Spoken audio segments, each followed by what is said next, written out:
Welcome to Digging Deeper Ag Chats with Al, the podcast exploring the trends, challenges and innovations shaping agriculture. I'm your host, Alistair McCullough from the Gippsland Agriculture Group. Each episode, I'll chat with experts and producers to bring you insights and practical advice from soil to livestock. We'll be digging deeper to keep you informed and ahead of the game. So let's get started. Today on Digger Deeper, we're privileged to have Dr. Enoch Bergman join us. So welcome, Enoch. Hey, Alistair, how you going?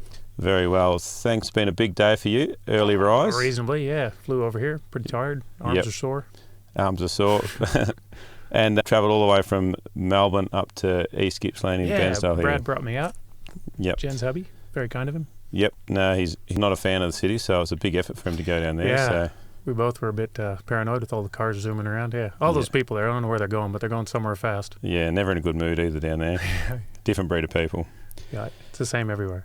Now, Enoch, let's go right back to America. You grew up in WildHorse, Colorado. Yeah. Don't even know where that is. That sounds romantic, doesn't it? Yeah. It was pretty cool in uni. I'd be like, where are you from? WildHorse, Colorado. Ooh. But yeah, it was 12 people.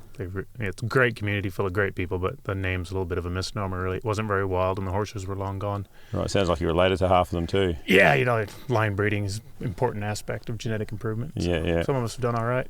So how did you end up from America coming over here to Australia? Yes, I grew up in WildHorse, went to school in Kit Carson, because WildHorse was only 12 people, so had to go somewhere else to go to school. Where actually are we in America? Colorado. Yep. Yeah. It's on the edge of Kansas. Looked like Kansas, smelled like Kansas, tasted like Kansas, but we were supposedly from Colorado. You couldn't see the mountains. Colorado's very mountainous and lots of skiing. And people go, "Oh, Colorado, that's beautiful." I say, "Well, it is. Very flat. No, there's mountains there." But yeah, very flat country. It was essentially the area where the bison roamed. Right. So from Alberta to Texas is where there were about 35 million of them, and they used to roam up and down through there. Remarkable species, and just and the grassland ecosystem evolved under grazing pressure. So good cow cockies now do pretty much exactly what bison did. Yeah. And then the bison would go through, and after they went through, the antelope would follow them. So there's folks out there that rotationally graze, sheep and cattle concurrently, behind each other.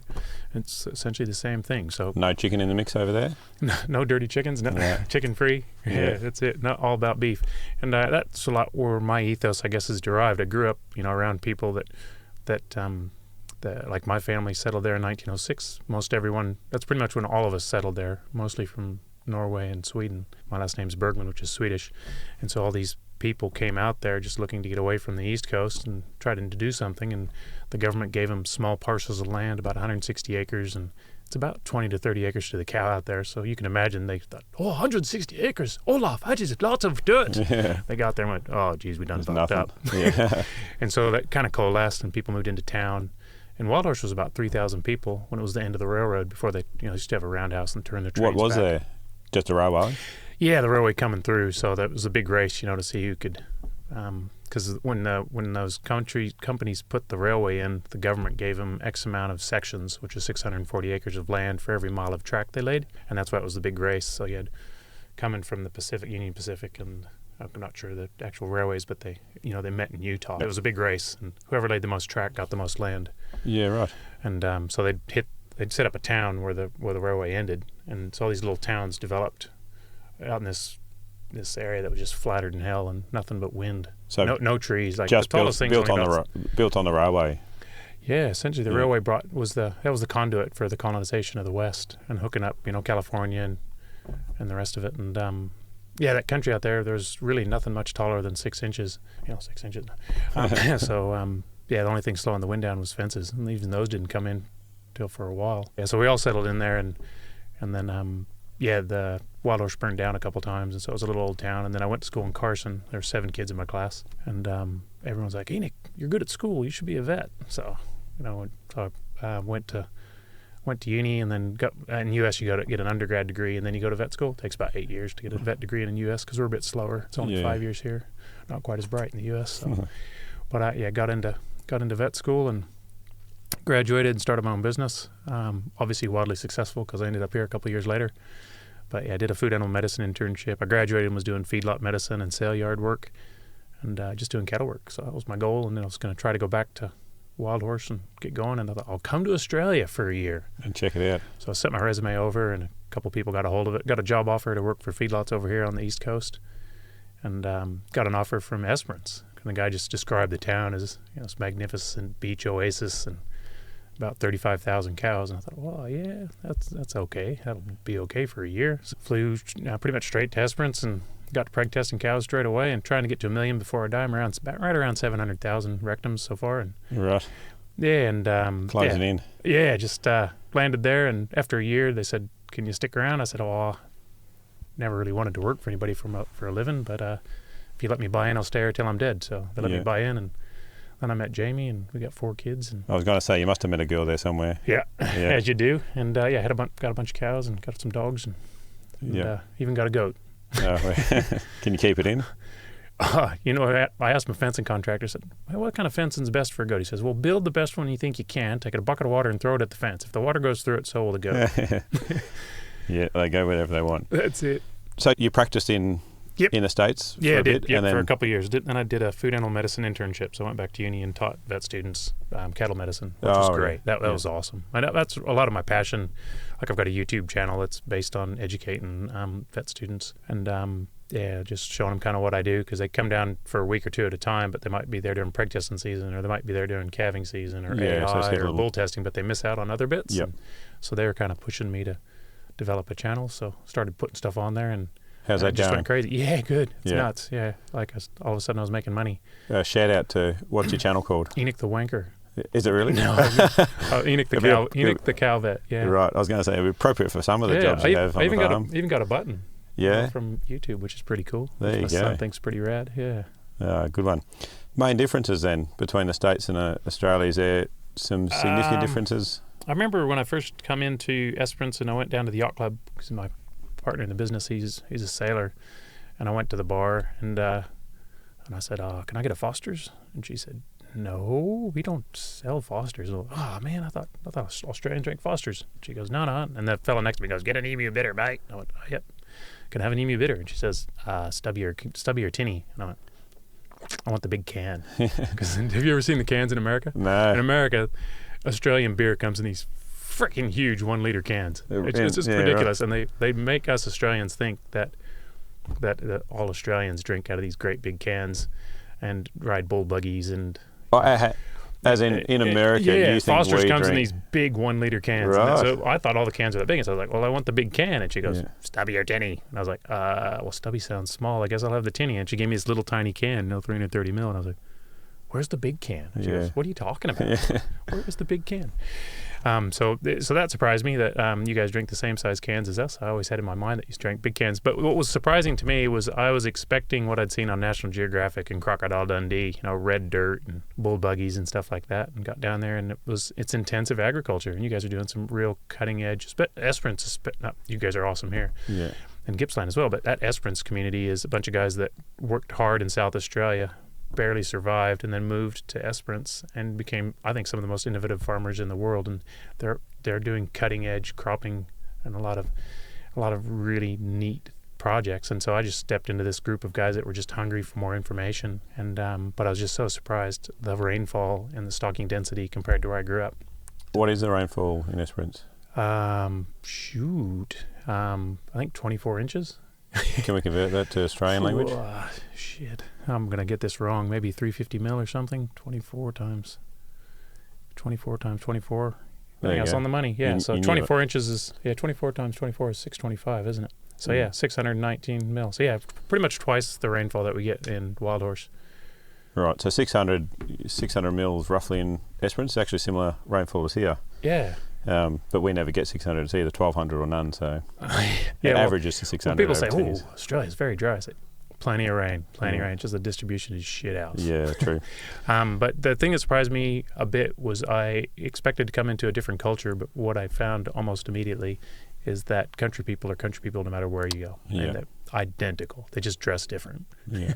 So over there they wear shorts and little tiny boots with little condoms over the top to keep the grass seeds out of them. Yeah, but other than that, they were just like the cowboys at home. Have you missed home? Yeah. Yeah. I miss Mexican food. I miss the easy access to guns. That sounds totally redneck, but it is crazy how restrictive WA is with their gun licenses. I miss big pickups. I've got a really small willy, so I did eventually buy a Dodge. But I miss my family, and I'm sad that my mum's grandchildren all live over here, which is a little bit unfortunate. Do you get back to States much? Probably about every 4 years or so. Right, so not that often. Yeah, not enough probably. Yeah. Too busy chasing cows. Yeah. Well, let's talk about cows. Your experience over with Swan's Veterinary Practice, is that the one you bought into Veterinary originally? Services, yep. So essentially David and Nicole got a hold of my resume, hired me over email, so sight unseen. I flew straight to Perth, got in a bus, came to Esperance. And 12 months you were part of the business? After a year, they wanted me to stick around longer, so I said, look, I'll stick. If you let me buy in, I'll stay here till I'm dead. And I think 6 months later, they let me buy in, Yeah, right. So about a year and a half.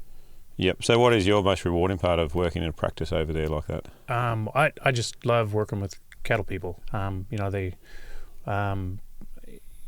Cattle people and sheep people, farmers in general, love livestock more than the rest of the world seems to be able to comprehend, but they also love helping each other, and they've got an asset that they want to pass on to their offspring. There's a lot of pride there, and helping those people to achieve those goals is probably the most rewarding part of my life. I live vicariously through my farmers, but I guess I crop as well and run a fair few cows as well, so eventually I got my own wheels, but I've always lived vicariously through the success of my farmers, and that really excites me. And people say, well, you seem like a pretty bright guy, you can jibber jabber, speak underwater with a mouthful of concrete. Preg testing's got to be boring, but you spend all day preg testing 1,000 cows with a person, you get to know them pretty well, and you can pick their brains, find out what it is that makes their production system work, and then carry that information to other producers and share it, and share what you've learned, and it's really rewarding. It's kind of it's just great. And that sense of community there in Esperance, it sounds like your group. Yeah, it's that sort of stuff that really makes me happy, being part of a community.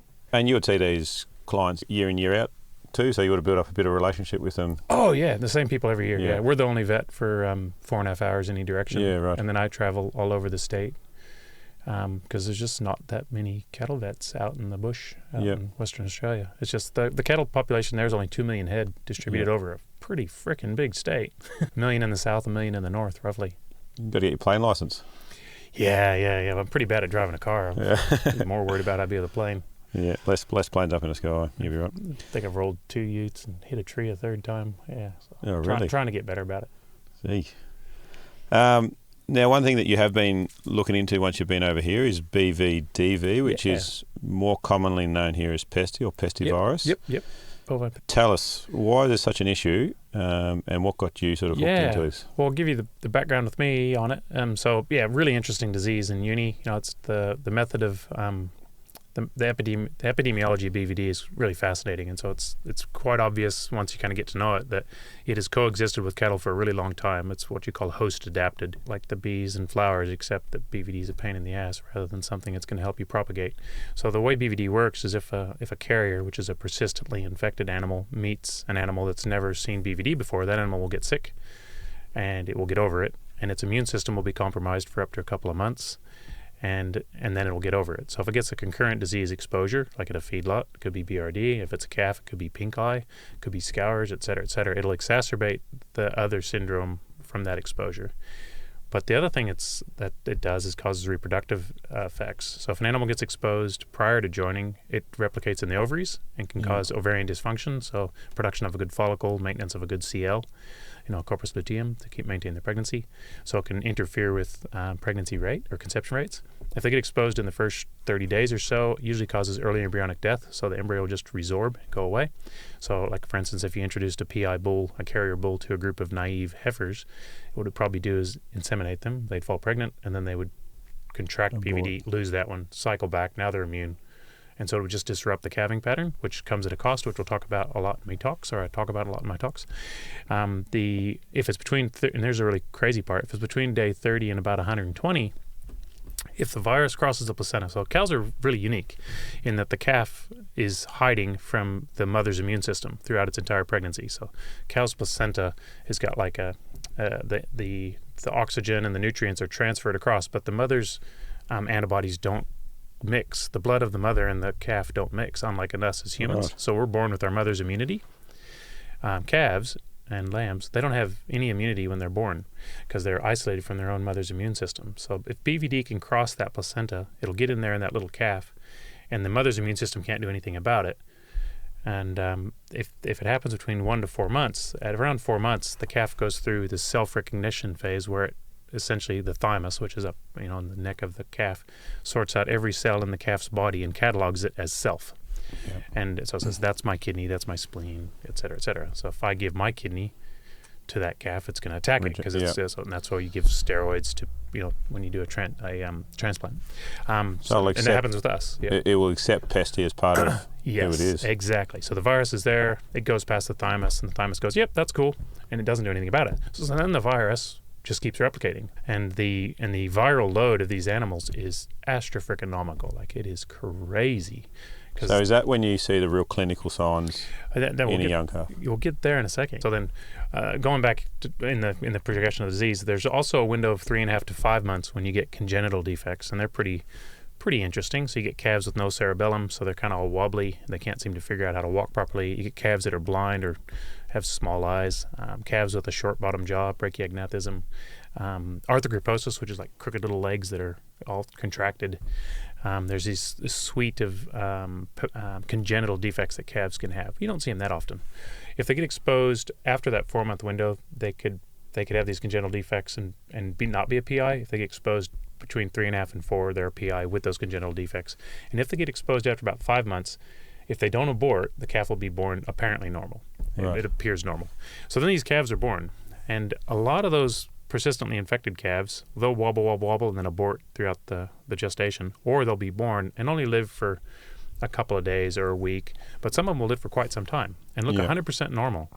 And so and that's where the disease, how it's propagated, is these PIs that are born, they hang around until they get an opportunity to meet another cow who's not pregnant, another cow who's not immune, who happens to be pregnant, to produce another PI.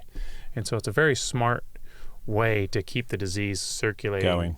Yeah. So if you think back when there was the aurochs up in Europe, and they're scattered around in all the trees of Europe, and they're like these little groups, maybe one bull and a couple little males that were going to eventually challenge him or get kicked out of the herd, and his little harem of females, and then a few dudes running around just looking for a root, never getting lucky. Essentially, that mob would become highly immune because there's a PI there. They're all immune, so then there's no one to produce another PI. Yeah. Unless the PI herself gets pregnant, because she'll always have a PI. Right. But then as animals get kicked out or leave the herd and get into another management group, then bang, it happens again. Yeah. So it's such a really novel way to be propagated. So if I was a PI and I exposed you, Al, and then you went and had dinner with Nicole while you were sick, you wouldn't pass it on to Nicole. I've got to go meet Nicole. Right. So it's the PI does almost all the transferring of the disease. And so when I make you sick, you'll shed maybe 1,000, 10,000 viral particles per mil of secretion of BVD in your urine and feces and things like that. Yep. But it's not enough to make things sick. It's not a contagious enough dose. Versus I'll shed on the order of 1 billion. Gee. So like these guys are nuts. And so that's the Achilles heel. Because that's how we can find them. You can test. Yeah. Yep. And that's kind of where I came in. So when I was going through uni, I thought it was a neat disease. Then I graduated. Then I had my own business.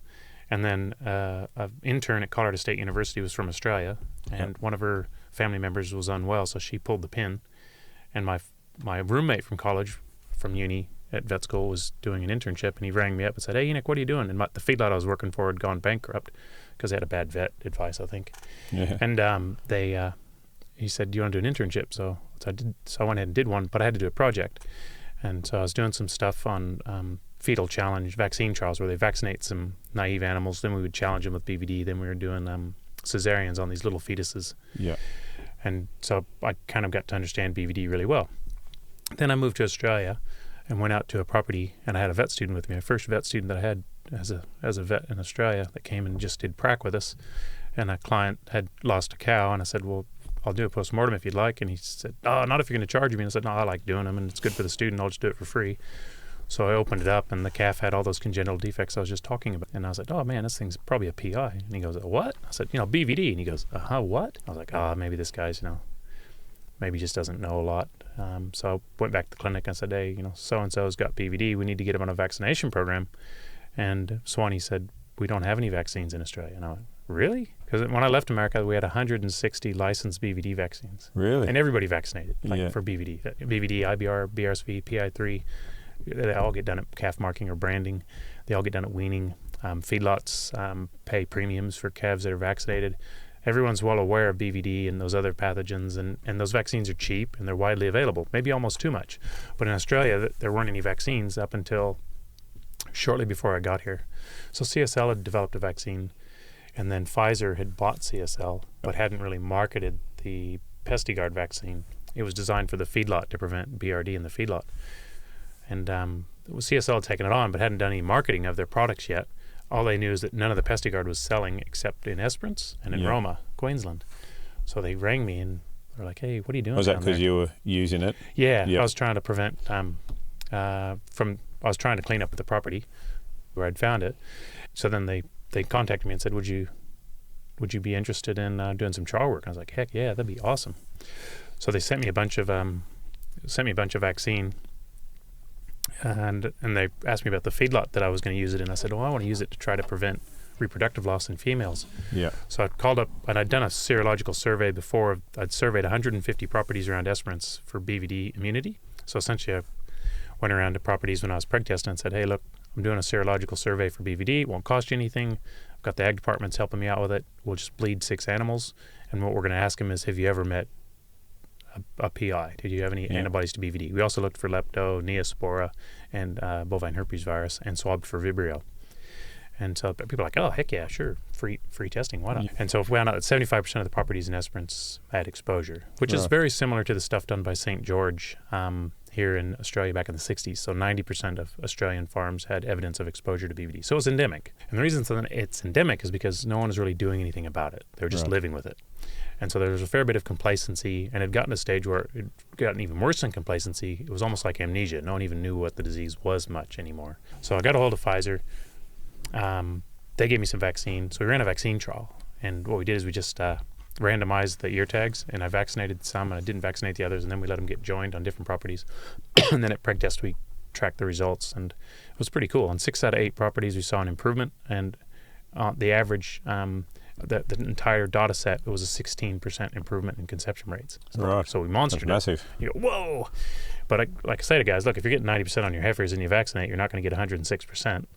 If you looked at the data set, there were a couple of properties where obviously 2 things had happened. One is there were some naive heifers exposed to a PI either during joining or prior to joining or shortly after joining. And that's the key with BVDs. You got to have animals without immunity meet a PI at the wrong time. So if you can either provide immunity or prevent the PI, or both, then you're laughing. So so after all that was happening, I was trying to get things happening. The vaccine's pretty bloody good, but it's not good enough to actually stop the progression of disease unless you can find and get rid of these PIs. So I was really pushing hard trying to get someone to do ear notch testing. So to diagnose the carriers, these PIs, because they have so much virus, it's really easy to find them. Their tests are highly accurate, like 100% sensitive. And overseas, they're using ear notch tissue, so just a little snippet of ear, and there's so much virus in that tissue that. So why not bloods? Oh, well, because the blood test, one, it takes a specialist to collect it. Yeah. 2, transport is kind of a little bit hard, but it still would be fine. But most importantly, if you're testing a young animal, the maternal antibodies from the colostrum will interfere with this particular assay. So the assay that we're running, that's quite cheap, that's highly sensitive, meaning doesn't miss positives on ear notch tissue, is an antigen capture ELISA. So essentially, I take an ear notch from someone, we soak it in buffer, we then take some of that solution, 50 microliters, put it into a well of a plate. There's a plate with 96 wells on it, and inside that well is antibody is coated on the inside of that plate. We put the sample in there.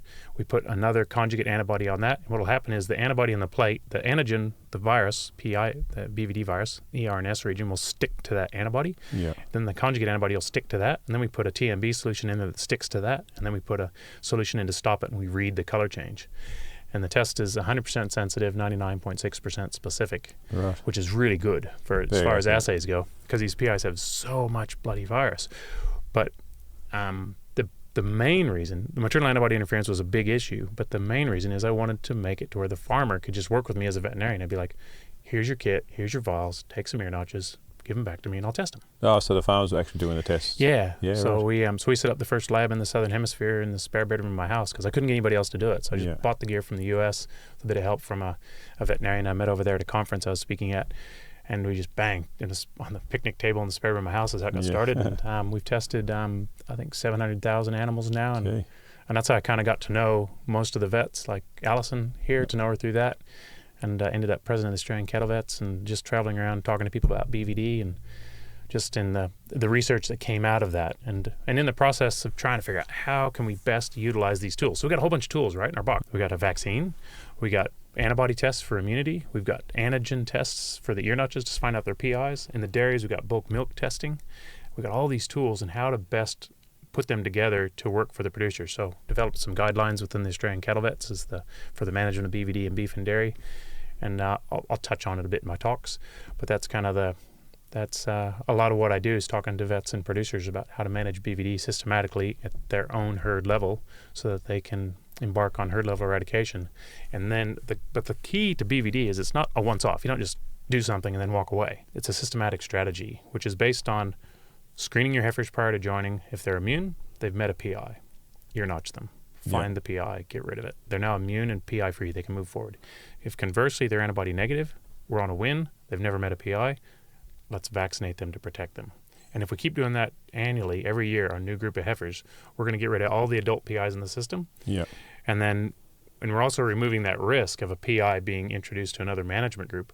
If we do that consistently and systematically, we can clean it out of the herd, and we'll also measure our biosecurity, because if the heifers continue to come through clean, even though they're vaccinated, there's still a chance of, if there's poor biosecurity, of producing a PI, but we can catch it before it can cause a real wreck. Yep. So if we can cull out the PI in our herd, we must vaccinate then?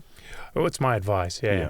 But in the process of doing it, we screen heifers, and if they're already immune, there's no sense vaccinating them. Yes. So it's a kind of a value proposition. Ear notch or vaccinate, and then with each generation, we'll just keep moving forward, and you'll soon work out whether or not your biosecurity is good enough, because you'll either be able to clean it up or you won't. Yeah. And in most instances where I've been running it, we've been able to clean it up.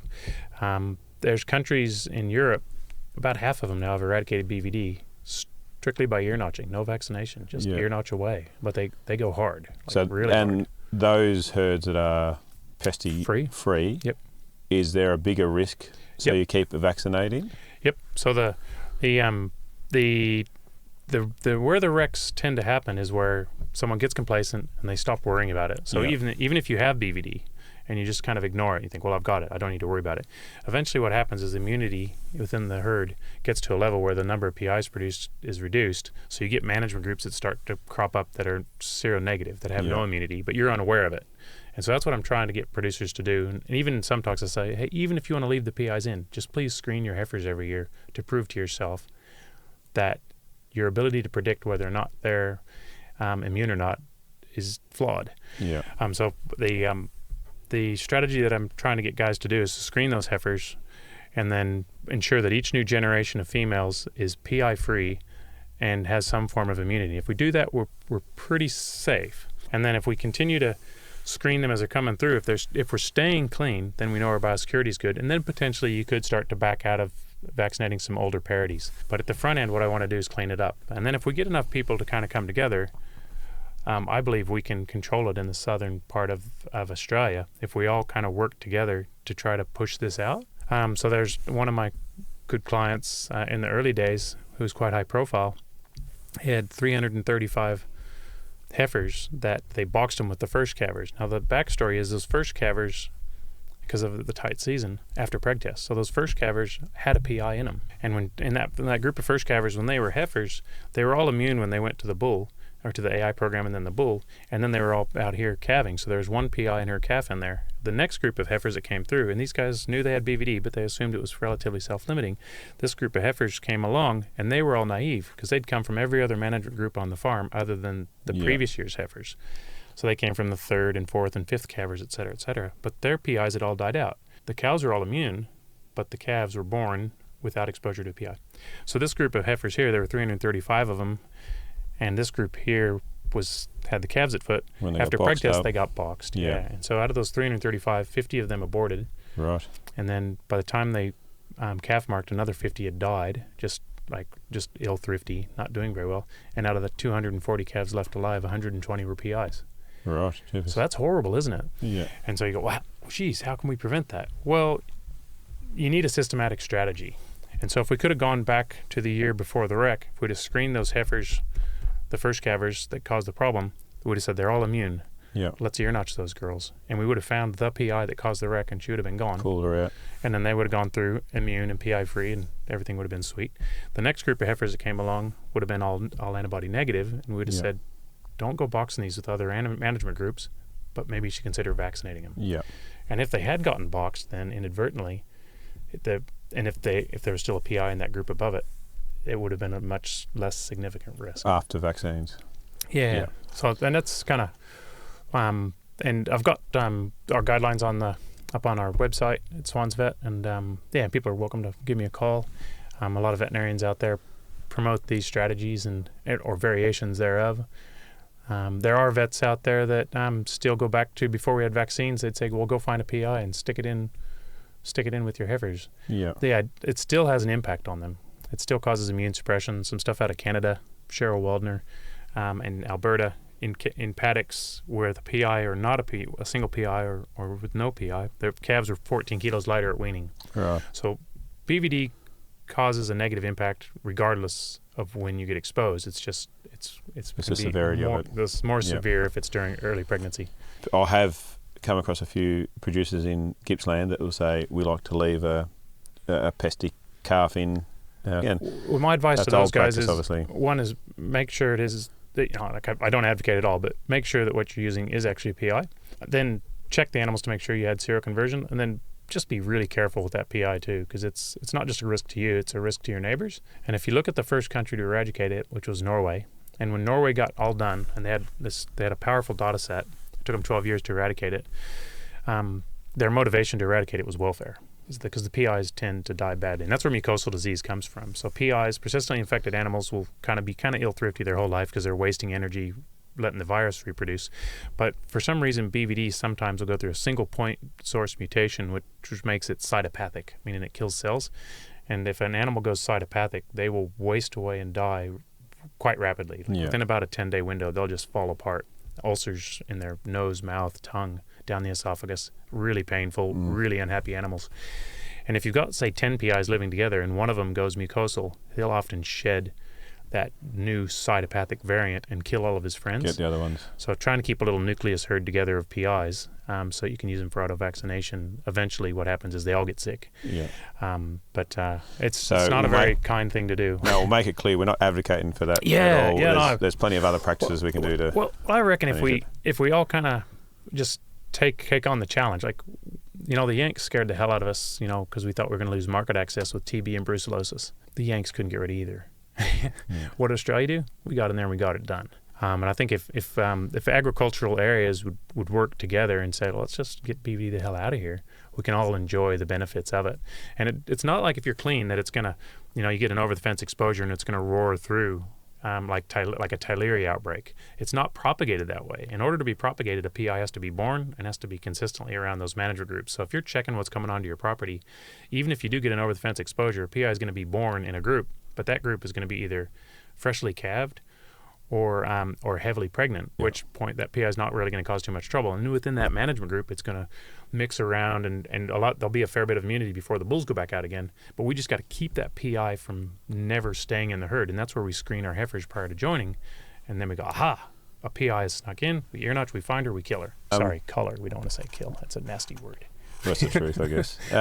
Costs. We always want to know costs. Cost of BVD? No. Oh, cost of ear notching? We'll talk about cost of ear notching and then it's probably around $10 or $12. Yeah. Yep. Depends on the volume that you do through our lab. So most of the vets, and we've got, I think, a couple hundred vet clinics on our books. They send us ear notches. The veterinarian makes a tiny bit out of it. It's around that $10 to $12 an ear notch. Yep, so not a huge expense. No. And that's the value proposition. Like, you got vaccinate or ear notch, and the vaccine's about $10. The ear notch is about $10. Why spend $20? Don't ear notch and vaccinate. Just do whichever one makes sense. Yep. And then have you worked out a fiscal figure if you leave that in your herd over? Oh, well, there's plenty of quotes from around so if you look at the New Zealand or the Norwegian data, before and after, it was 96 kilos of milk. Right. They halved abortions, 2.2 times higher incidence of abortion. They reduced mastitis by 7%, and they're able to get their cows in calf 14 days earlier. So if you look at all those metrics, I think 96 kilos of milk is $40. With the mastitis, 7%, all those costs. There's another cool study done by Bill Hessman. This is just at the feedlot. So they had, it was Cattle Empire trial.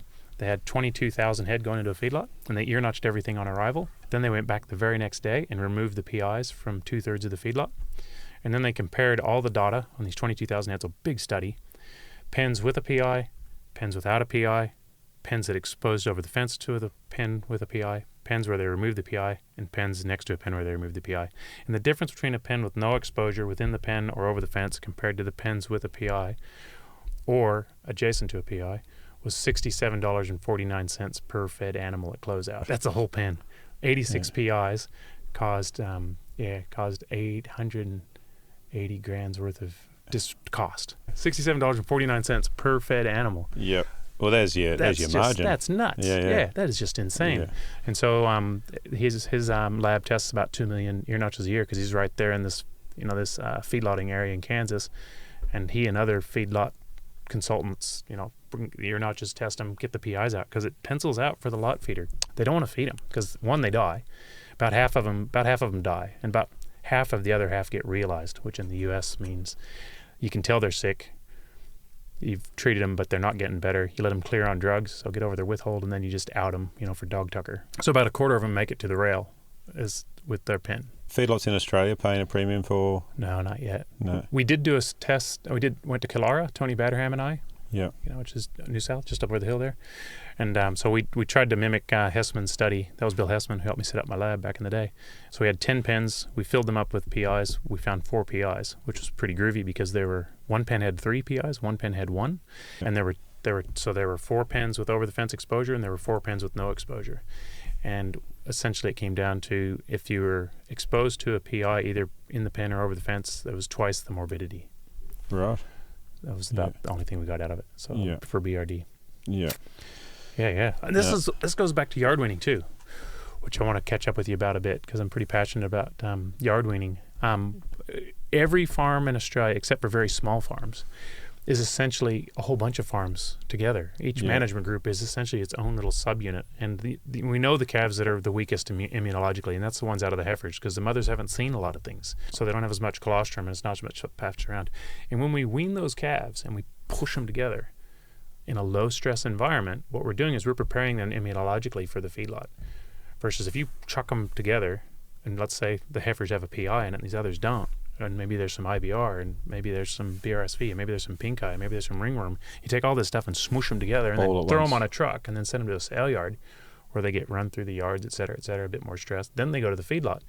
That's when the shit hits the fan. One of my clients over in WA, we go round and round talking about how can we improve our performance at the feedlot, and we know what we need. What we need is industry desegmentation. We need more guys that we're procuring cattle from direct, either through an agent or however, rather than through the sale yard. So we avoid the sale yard at all costs. But occasionally, because of contracts, we have to hit the sale yard. So I got them to track data for us, and what we got is 6 times the morbidity and 7 times the mortality. Once I went through the sale yard. To the sale yard compared to, I've got the stats here. And is that's just purely because of contact through those systems before they got to the feedlots? Well, it's just we know that yard weaning works. There's a lot of speculation as to why, but I think the allowing these animals to spend time together, kind of like a class full of kindergartners. You don't get a bunch of kindergartners, bring them all together, and then take them on a around the world rugby football trip. You let them kind of get to know each other first, and I think that's something we're underestimating is the immune challenge of weaning. And if they're going straight on a truck and they don't have time to spend together, there's another really good the BRD initiative through MLA that was done a few years ago with Tim Marney, and I was part of it over in the West, and a bunch of consultants over here in the East. I'll put all this data together. What we found is if calves were weaned and then hit the feedlot 4 weeks later, they performed infinitely better than if they only had 2 weeks or no preparation at all. Here's the stats for you, though, Brother Al. So the mortality was 0.4 versus 2.5. Right. And morbidity, so 4.4% versus 2.5% deaths in the sale massive. yard origin. Yeah. And the morbidity was 1.6% sickness in the vendor sourced cattle versus 11.6 out of the sale yard. And there's a 7 times treatment cost, not including labor, and 10 kilograms carcass weight impact, and 0.3 kilograms of gain less per day. And that's going through the sale yard. right. But but I think BVD's in there a lot of the time. I sound like a silver bullet salesman. Hey, get rid of BVD, you'll get rid of everything. Your wife will love you more. Your dog won't bite your leg. But there's a lot of things out there. But it's just one thing we can manage. Do much with sheep over there or not? Our practice does. I don't do that much. What do you think? Yonis. Yep. What do I think about yonis? Yeah, is that a similar type of thing? Like often it can sit under undercurrent and reduce performance, reduce growth rates. Especially in sheep, they can show clinical signs a lot earlier. And then when they do have something that comes through, then that's when it really hits the fan, is because that's been sitting under. Yeah, and they're it just weakens them, because essentially yonis is it doesn't make them feel bad directly, but indirectly, because they just can't digest anything. Yeah. So it's a malabsorption, maldigestion issue. And when you looked at MLA did a chart of endemic disease in Australia, and they've re-updated it lately, and I don't know the stats on the new one, but in the original one they had BVD was the second most expensive endemic disease. Right. I think it's third now. They put worms in there, but the one that they had down at the very end was BJD. Yeah. But the reason we're worried about BJD is because of the tenuous link to Crohn's disease in people, and in cattle, Yoni disease isn't as much of an issue. It's still an impact, But the other thing about what we're talking about, Yoni's disease, the tests are shit house. They're so unbelievably poorly sensitive, versus BVD, the tests are really, really good. We have the tools. Yeah, well, we got some test results back here, because we have a lot of sheep come through the property at the research farm here, and we suspected some, so we got some tested, and the results come back, it's possible. Like, what do you mean it's possible? They said, well, they might have been vaccinated. I thought they should have been vaccinated, but they showed all the clinical signs. But the vaccines are good. Well, we do it, but that will often flag a positive result, won't it? Yep. After a vaccine, so it's a tough one. It's a bit like the scenario, with what's our little fella up north, the lumpy skin disease. The reason we're not jumping in and vaccinating when we were nervous was because then we can't surveil. So, yes. And that's the same with my BVD story. People go, oh, but I want to vaccinate my calves when they're young in case they meet a PI. And I say, yes, that will help protect them if you get a calf that, say, gets exposed at weaning, if you vaccinated them prior to. But what I want to do is I want to use that heifer pre-mating serology, that blood testing a handful of heifers prior to mating. So I need them to be at least 8 months old and need to have been together for at least 2 months. So if I can come in at, say, 10, 12 months of age and blood test 5% of the group of heifers, so you got 200 heifers there, I only need to blood test 10. It's my way of listening to see if there's BVD around. If I vaccinated them, it's going to make that a little bit harder to interpret those blood results. So that's why I want to check them, and if they're immune, ear notch, and if they're naive, vaccinate them. Yeah. And so you only do 10%? 5%. 5%? Yep. And it's about a $20 test, so it's costing you $1 a head. $1 a head to make a really good decision. Do I ear notch? Do I vaccinate? Or do I stick my head in the sand? Knowing can really bite you in the ass.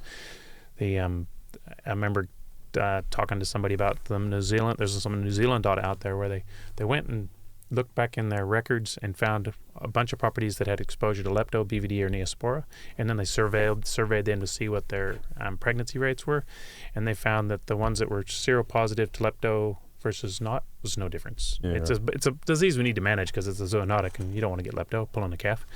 Neospora had a tiny bit of difference, but pesty BVD was I think a 4% difference, and so but when you looked at it, most of them were pretty normal, and then there were a couple that got smashed. And that's what happens is BVD, it's not so much about am I one of the lucky farms in that spectrum, it's think of this as your farm over 60 years. Yeah. And there's 3 times when you really get your ass handed to you, and can you wear that? And so in my opinion, it's worth managing systematically to try to prevent those wrecks. Well, that's where we'll press pause on this chat with Dr. Enoch Bergman from Swans Veterinary Services. Enoch has packed so much practical wisdom into this session that we've decided to split the conversation into 2 bite-sized episodes. In part 2, we'll pick things up with a deep dive into yard weaning, early weaning strategies, fixed times AI program, and how to set up heifers for lifelong productivity. Enoch doesn't hold back, and there's gold in every minute. Make sure you follow the podcast so part 2 lands straight into your feed. In the meantime, make sure you share this episode with a mate. Also, if you rate and review on your favourite app, it really helps to keep the mics turned on. And finally, send your questions for Enoch via our socials or emails, and we'll love to tackle some Q&A at the top of part 2.